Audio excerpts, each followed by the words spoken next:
Good afternoon, everyone.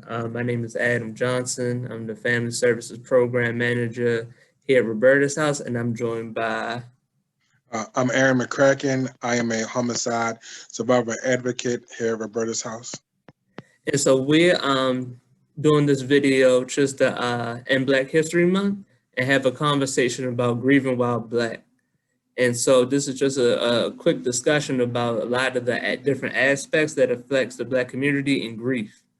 And so Aaron and I are just going to have a conversation, just talk about different aspects of like systematic problems and sometimes those barriers that prevent us from grieving and grieving in healthy ways. And some of those negative ways that we grieve in, talk about some more positive ways and just broaden the conversation on grief in the Black community. So I'm definitely glad that I get to have this conversation with my man Aaron. And so grieving, when I think about grieving while Black, I really just think about a lot of the way death hits our community a little harder, with like homicides and like heart failure, a lot of the health conditions that attach to the Black community, and a lot of these losses that we experience on such a high level are like systematic problems. um like what we see with like the amounts of like heart failure and people dying in like hospitals, and like the even like talking about COVID, how that affected the Black and brown community at such higher rates than the white community. And just to hear stories on the news about people who were neglected in the health system, people who were trying to get help and support and weren't able to get it, who were turned away. And sometimes just like getting like the access to that healthcare is a huge barrier, and why that life expectancy rate really isn't that high. It's just because there's always a barrier. And I think like the sad thing is, Aaron, and you can let me know if you've heard the story about Serena Williams when she was having her daughter, and even she was talking about that she was complaining to the doctors about the pain that she was in, and how it took for an emergency to happen for them to take it seriously. Right. And it was just like really devastating to hear that it doesn't even matter how much wealth you have. They still see you as Black first, and they still don't take you seriously first. And I just thought that was a very sad story, because that could have went another way for her. If she didn't have that emergency, they may have it could have turned out even worse. So I Yeah, just think go ahead. yeah. Economic status doesn't mean anything. Um, you know, sadly, sometimes if you're black, and the results you get are lower than those of our white counterparts. And speaking of what Serena Williams went through, that's particularly a good segue to a program we have, the Hope Program, that assists our sisters, actually all women, with when they're going through the loss of a child. Um, I think it's 2 years and younger. Due to the multiple failures in the health system, for some reason, our sisters have such a high rate of infant loss. So, I want to give a big shout out to our whole program, because they're fighting that injustice through Roberta's house. So, I just wanted to chime in with that. Definitely, definitely. Yeah. Shout out to the whole program and the amazing work they do with our mothers and their families. Because like you said, a lot of time that stuff comes from just like neglect and mistreatment. And it's just sad that when you're going through these medical issues and you still get that lower level of care, and you're bringing a child into this world, it's just devastating to hear. And that's one of the big things. It's just like that healthcare issue that we see, and just we see on the regular basis. I say even with COVID, like the stories are just devastating. And then, but there's a higher level of care. And that's the angering part about it, is that we know that there's a high level of care that we need, but we just can't get. Right. And so, and like even like another thing, like in the Black community, it's just that we don't have access. We just don't have these medical places. We don't have these physicians that are like super accessible to us. And sometimes the quality isn't that great. And that's the sad thing, is that low quality always hits us first. If there's something that's low quality, we have access to that. But the best quality, we had to go jump through so many hoops to get. And so that's the frustrating thing. Like, while you're grieving, usually there's a different aspect to that, not just losing your loved one, but the circumstances around it. Like, this could have been done. The doctors didn't do this. The nurses didn't do this. They wouldn't test for this. They wouldn't test for that. And so that just brings, when you're grieving, that just brings more anger, frustration. That brings more depression, more sadness, because you're like, more could have been done. Right. And it wasn't. And so you, in your mind, you're like, my loved one still should be here. And it's not just grieving the fact they're gone, but it's like how they left. And it's just kind of like knowing that fact that, like, y'all could have done more. I know there's better quality, and not just, and my loved one just didn't receive it. And so that's something that complicates our grief and just makes it, that burden, that much heavier. And so yeah, and even like switching over, and I know you can definitely talk about this, Aaron, is like the homicides. And like, there are a lot of systemic issues that come in and play into that. And so and I know, like, the trauma aspect that comes along with losing someone to homicide. And as I know, as an advocate, you hear this all the time. It's just that adds another layer to it. Like, it's not just the fact that I lost someone close, I lost them in such a traumatic way. Right. And so that adds on to it. So now I got to deal with my grief, and here's the trauma aspect. So, Aaron, I want to ask you, like, what is how do people talk about their grief as an advocate? What do you hear from your survivors? So the biggest issue that that come up with my survivors is financial. And the reason why, when you lose someone suddenly, whether it's homicide, heart attack, stroke, etc., that sudden loss you're not prepared for, as opposed to grandma being 95 and you knew for the last 7-8 years any day could be the day. So when our survivors lose someone like that, they aren't able. I had one survivor tell me she can't get out of bed. She can't get out of bed, couldn't function, but yet her employer was imploring her to get back to work. So a big thing I see is job loss, because people just can't. People get fired from their job. You know, some have the luxury of having a support system at work, but a lot of them don't have any, or don't have a job that's going to say, I understand, take the time you need and come back. Job loss is big. When we're not at work, we can't pay the bills. So we get behind on BGE. We get behind on water. We get behind on rent. What happens when you get behind on water and rent? You get your place taken out. You get liens put on your home, or you get evicted. So a lot of my people, we can't even grieve because we're trying to figure out how to save our homes. You know what I mean? So it's so much bigger than just even the grief aspect. A lot of my people tell me, I can't grieve. I got to keep moving. You know, they go back to work within a week of losing their son to being murdered. And to think to put into perspective the mentality of our people in our community. On my very first day working here, I met a survivor who was on my caseload. I'll never forget it. We asked her how she was doing, and she said, "I'm fine." So my partner, was asking, like, how are you fine? And she said, all of my friends, I have about 9 close friends, all of them lost their sons to homicide. I knew it was just a matter of time before they got mine. Now think about that as a parent. You're already programmed to understand that your son could be taken out of here.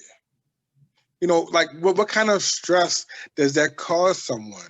And you mentioned the heart failure and everything. Like, this stuff has so much impact on a human being.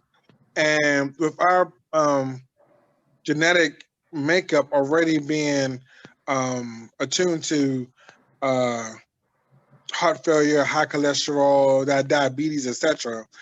Having the stress that just compounds on top of that is enormous. It's an enormous burden. So you couple that with the systemic matters you are talking about, and we can add in the distrust of the medical field due to their abuse of us historically. I'm not going to name names just in case I don't want to offend no certain organization, but you know, in Baltimore particularly, there are a few health institutions that we tend to look at with a side eye because of what they've done to our community historically. So, just all of these factors are weighing in on someone, and we haven't even touched the grief yet. Right. We haven't even dove into how do I accept this? How do I move on from this? We're trying to figure out how do I pay the rent. I have grandparents. I'm 75 now. I have a 3-year-old grandson in my home. And I'm on a fixed income. I have other grandparents. My son died, and the mother won't let me see my grandchild. What rights do I have? How do I get to see my grandchild? So, so how can I really focus on the now and my grief when I'm trying to see, I can't see my grandchild, or I can't, I can't. It's hard for me to be a 70-year-old learning Common Core. How do I explain to my 4-year-old grandson where daddy is? So a lot of it's so many more issues, it's a myriad of problems that is associated with homicide that people do not think about. And it's sad that there's no legislation to protect these homicide victims. Of course, the CICB will allow reimbursement, but that I've had clients wait 2 or 3 years for that. Wow. It's a backlog. COVID, and think about it. We have what 300, 350, 330 homicides every year. Right. So it's a burden for these parents. It's a burden for these mothers, the fathers, even the children. Dad was just going to the store. Dad was just this and that and not here no more. So there's so many issues that go on. And then you want to also speak to, as men, we are taught growing up the most famous 2-word phrase when it comes to dealing with grief as a young African American male, and that is man up. That is driven into us. Is driven don't and the worst one, don't be a girl. You're not a girl. That is hammered into us, where any emotion being shown, we're equated to a female. And and maybe I should use my terms differently, because there's nothing wrong with a female using emotions. So there shouldn't be anything wrong with a man. So I won't say equated to a female, but we're thrown into that box as if a female is sharing her problems is a bad thing. Right. If a female shares her problems, it's because she needs understanding, which is also what a child needs, which is also what a grown man needs. Yeah. I'm 36 years old. I need somebody to run and talk to you, at times. Yeah. And I know that positive system I have, but I'm 36 now. At 14 or 15, my dad was murdered when I was 3. There's not a lot of problems you can talk to mommy about. Right. So you go to your homeboys, and do you think they really want to hear you crying at 13, 14? You went to high school, and I went to an all boys school. So, you can only imagine the kind of pressure that is put on you to shut up and keep moving. Right. You didn't hear about. Oh, Aaron, you muted. unless that person was maybe bullied to the point of like real severe harm. You didn't hear about this. It wasn't allowed to be discussed. You were a man. Right. You do what you got. You get them back. You shut up and move on. One of those two. But I don't want to hear about it. So there's dealing with grief as a male, as an African American male, as African American male in this community. I just give you three different layers. Of grief, and then our sisters, when who don't always fully have the support of the African American men. Mm-hmm. Our sisters go through so much. They're the mothers losing their sons, they're the wives losing their husbands. So now, I had one client. Her husband was murdered, and she is now raising her stepson. It's not even her biological, but she's stepping up to the plate. Our Right. sister deserves so much more respect and credit for what they endure when it comes to grief and trauma, and systemically over time, black or white, men stepping over top of them or putting them down. Right. So their issue with grief maybe is sometimes more difficult than a man at times. At least as a Mm-hmm. man, you can kind of your exes stand on that. So it's a lot to deal with. It's a lot to do.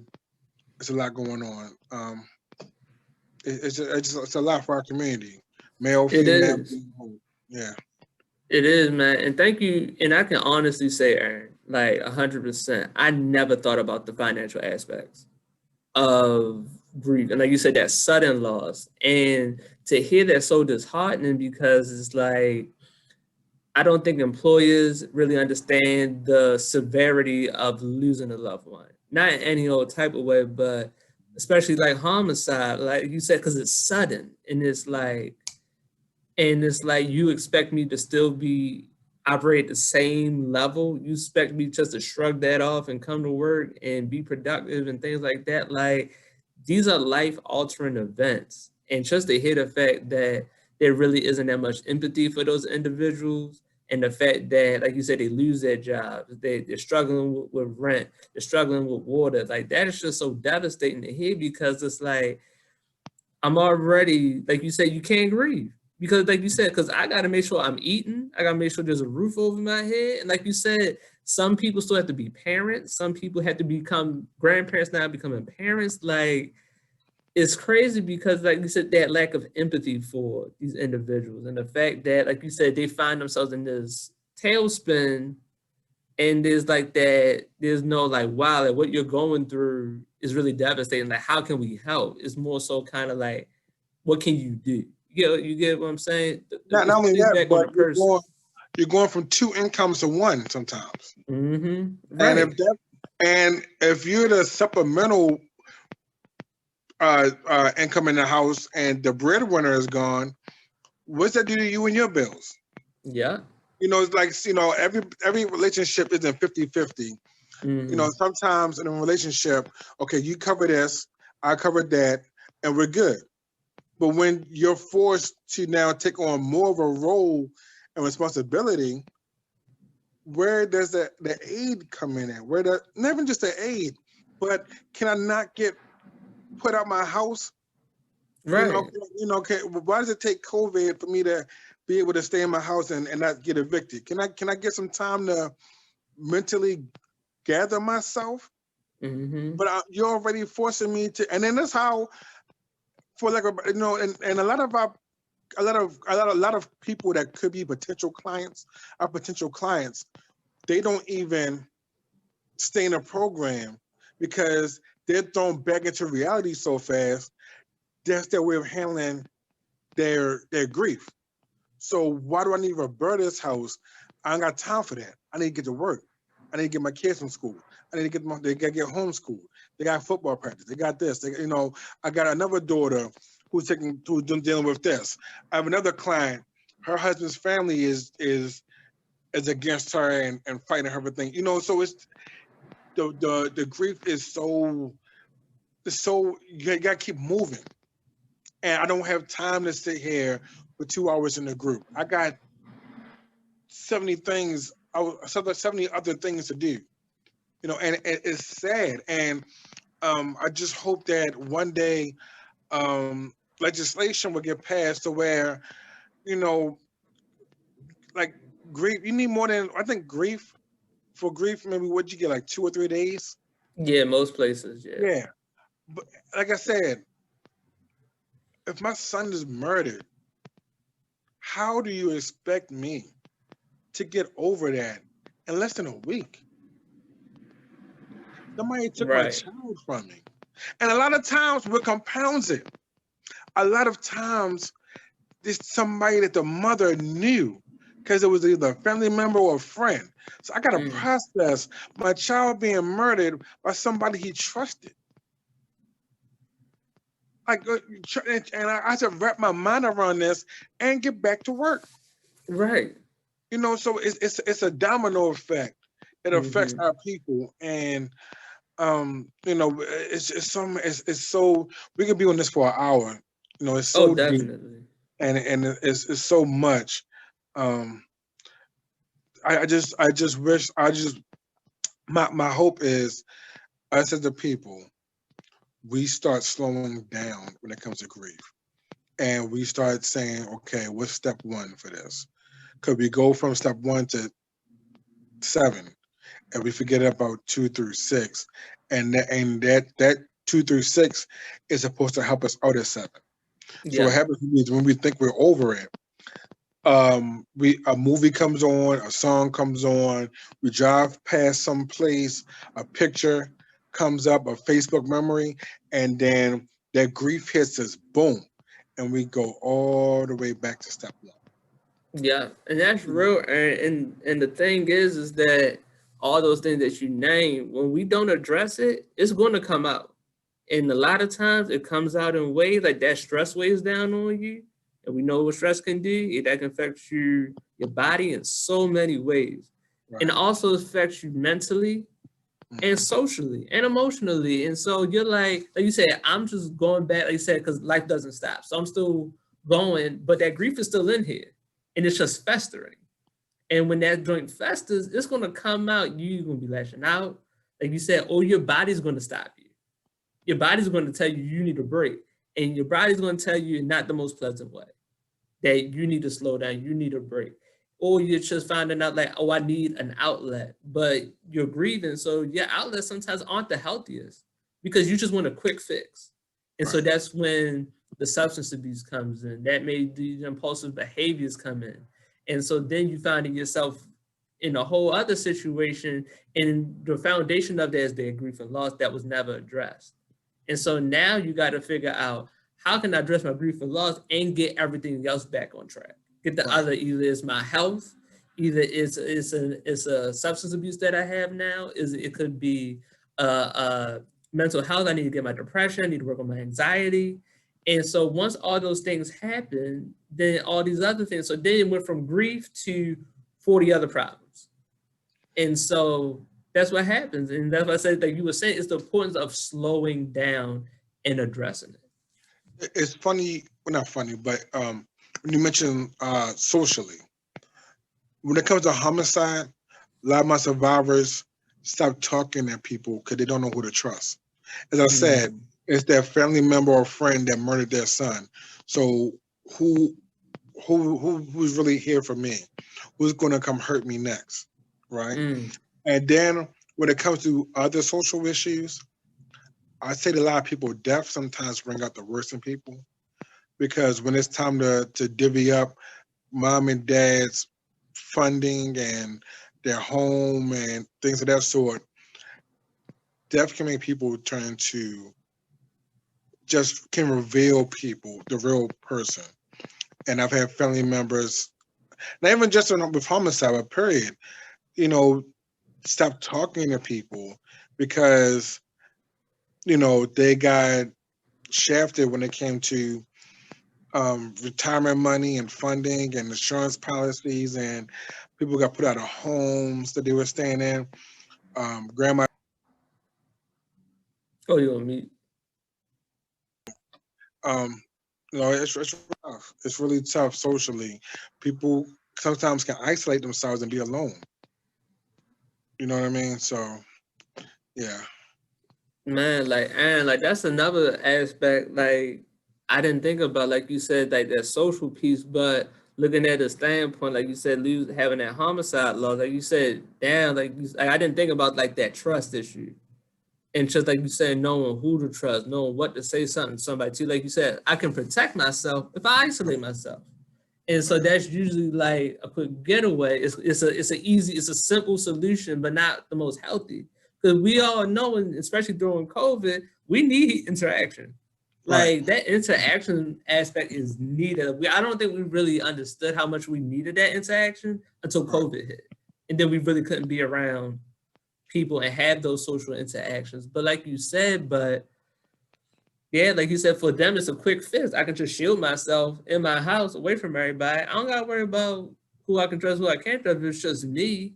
And then, but then there's long lasting effects of that. And so, like I said, we need that social interaction. So the sad thing about grief and loss is that, especially being, and like how we're talking about in the African American community, it's so multi-layered. It is so complex, like super complex. Like we went through like a 40 billion things and how each one of those things affect us differently. I said, you mentioned things that I didn't even realize were things. And so it's just one of those things in just looking at it that, like you shared, Aaron, slowing down and addressing your grief a priority. And like you said, whether that's through legislation, whether that's through these jobs become more empathetic, and us just having more conversations about it. Because I can honestly say, like growing up in my household, somebody passed away, you had a funeral. After that funeral, no one really talked about it. No one right, really, like, unless the holidays came up, like, oh yeah, remember when such and such did that? And you're like, oh yeah. But after that, you really don't talk about it. So, but people are hurting, but like you said earlier, but we're taught not to share that hurt. We're taught not to have conversations, not to tell. It's hard to tell somebody, hey man, like I'm feeling some depression. Hey, like I really, like you said, I don't want to get out of bed. We don't want to have those conversations, but those conversations are needed because the more we're transparent with our grief and loss, the more people will have a better understanding of it, understand the impact of it, and know how to cope with us or to help us cope in a healthy way.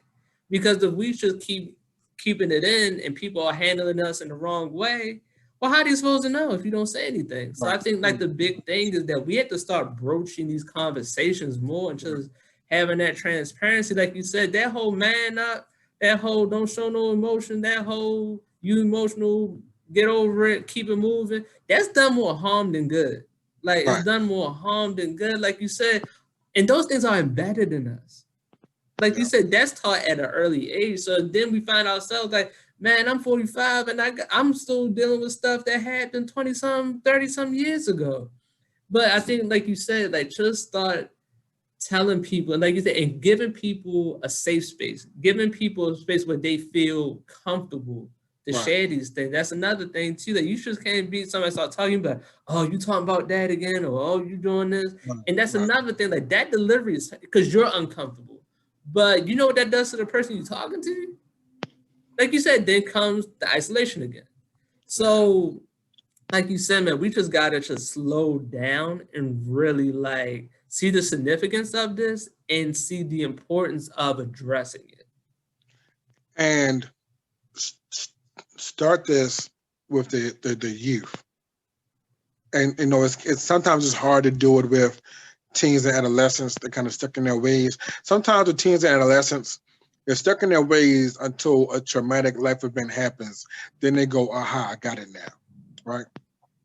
But so if we start with the babies, and taking their feelings into consideration and showing them it's okay to show emotion and show them how to display and show their emotion appropriately.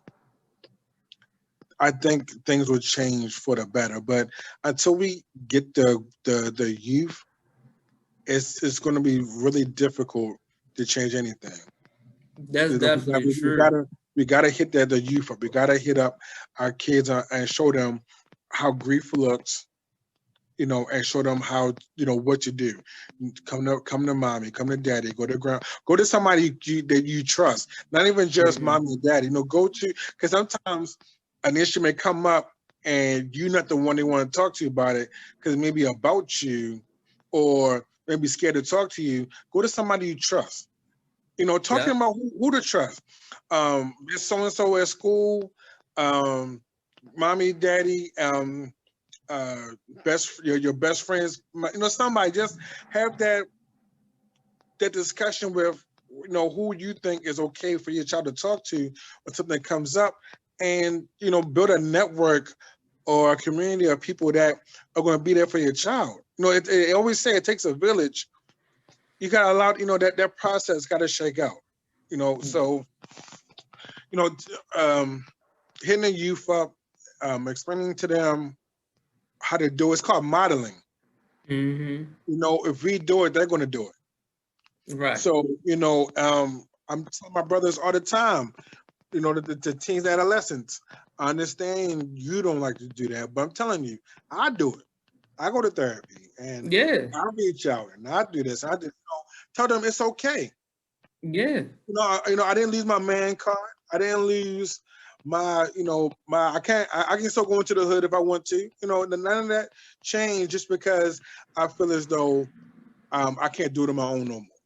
But Yeah. once we have that conversation with our youth and explain to them that it's going to be okay, you can come here and you can talk to me. Things may not improve as drastically as we want them to.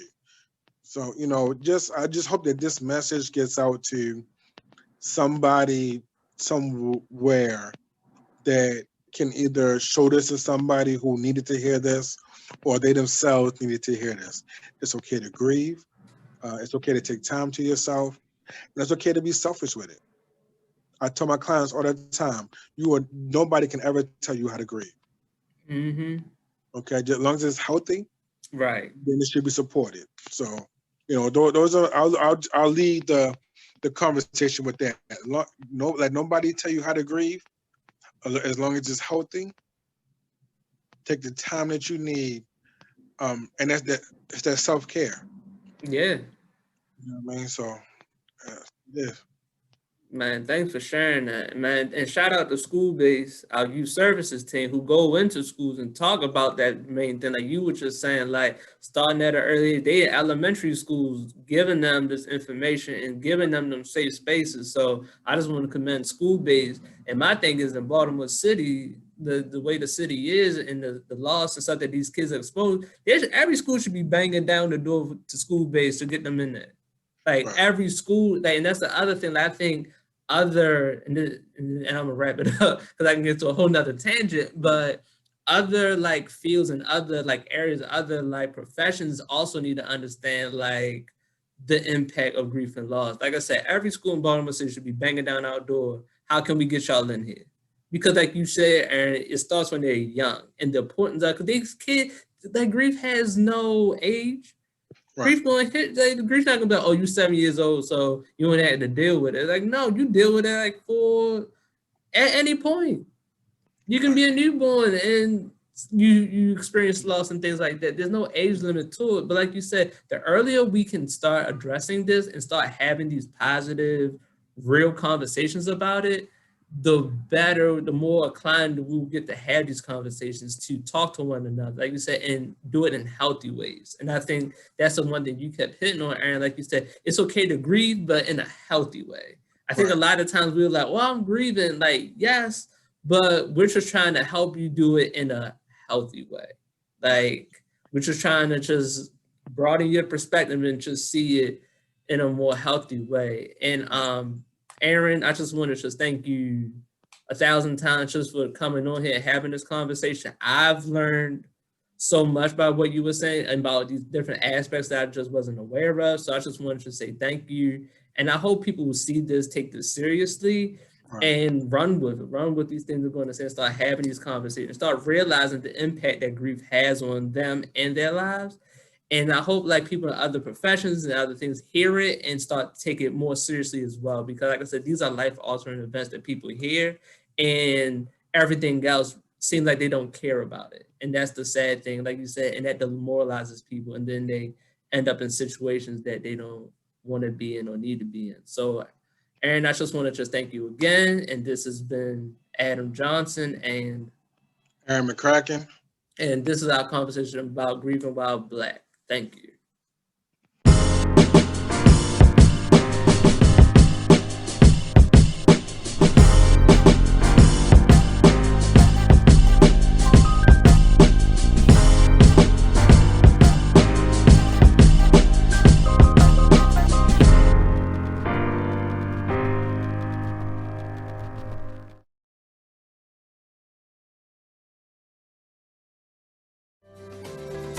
When multiple deaths occur in the city, it affects us all, even the children. Last year, Roberta's House served over 2,000 individuals. There are children and families in the urban communities of Baltimore that are in need of grief support. Donate to Roberta's House annual fund drive to help grieving families and children find hope again. Visit robertashouse.org or call 410-889-0001 today.